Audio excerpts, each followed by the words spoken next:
Iran में बड़ी जीत का दावा किया है, लेकिन इस जीत के साथ ही उन्होंने एक और चेतावनी दे दी है कि अगर ईरान ने समझौता नहीं किया तो अगले 2 से 3 हफ्ते में बड़े हमले की तैयारी है। सवाल यह है कि क्या ये जंग खत्म होने भी वाली है या नहीं, या फिर से शुरू होगा आक्रमण 2.0।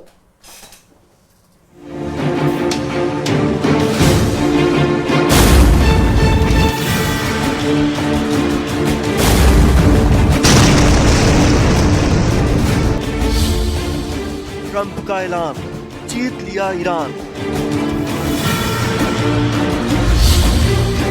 अमेरिका ईरान में जारी रहेगा संग्राम। ईरान पर ट्रंप का आक्रमण 2.0। अमेरिका और ईरान के बीच चल रहे महायुद्ध के बीच डोनाल्ड ट्रंप ने बड़ा ऐलान किया है। ट्रंप का दावा है कि ईरान में उनका मिशन पूरा हो चुका है और ईरान पर उनकी ये जीत इतिहास की सबसे बड़ी जीत है।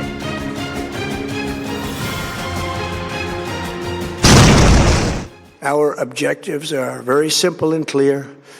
We are systematically dismantling the regime's ability to threaten America or project power outside of their borders.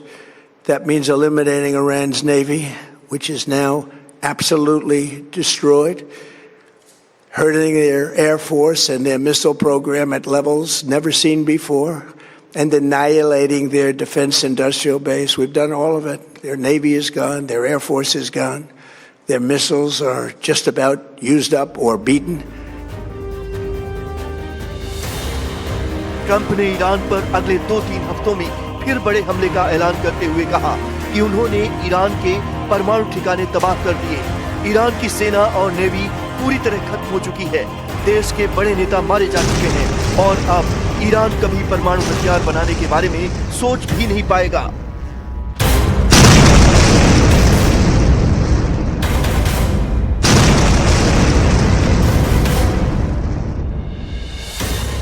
Essentially, I did what no other president was willing to do.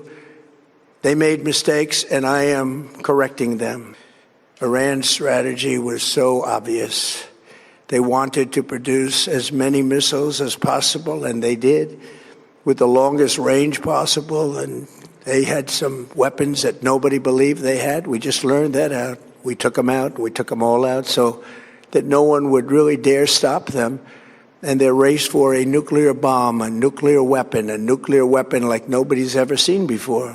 They were right at the doorstep. For years, everyone has said that Iran cannot have nuclear weapons, but in the end, those are just words if you're not willing to take action when the time comes. Trump ने Iran के शासन पर गंभीर आरोप लगाते हुए कहा कि इस हत्यारे शासन ने 45,000 लोगों की जान ली। उन्होंने ये भी माना कि ईरान पर अमेरिका ने गलती की थी, जिसे अब उन्होंने ठीक किया है। ट्रंप ने ईरान को खुली चेतावनी दी कि अगर समझौता नहीं हुआ तो अगले 2 से 3 हफ्तों में ईरान के ऊर्जा केंद्रों पर भीषण हमला किया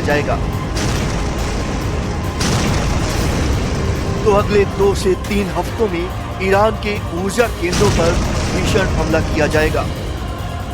ट्रंप ने हॉर्मुज स्ट्रेट को लेकर भी बड़ा बयान दिया। उन्होंने कहा कि जो देश तेल गैस चाहते हैं वो हॉर्मुज स्ट्रेट जाएं। जब तक युद्ध खत्म नहीं होगा तब तक इस अहम समुद्री रास्ते पर खतरा बना रहेगा। The countries of the world that do receive oil through the Hormuz Strait must take care of that passage. They must cherish it. They must grab it and cherish it. They can do it easily.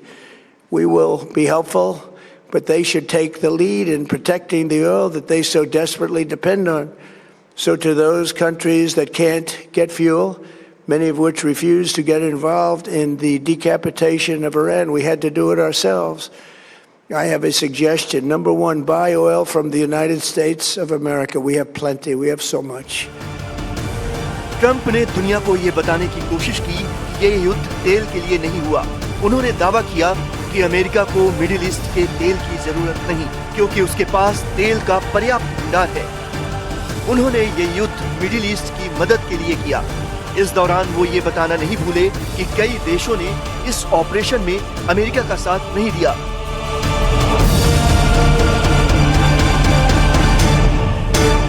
बड़ा सवाल ये है कि Trump के Iran पर जीत के ऐलान से महायुद्ध का अंत होगा या फिर ये एक नए टकराव की शुरुआत है।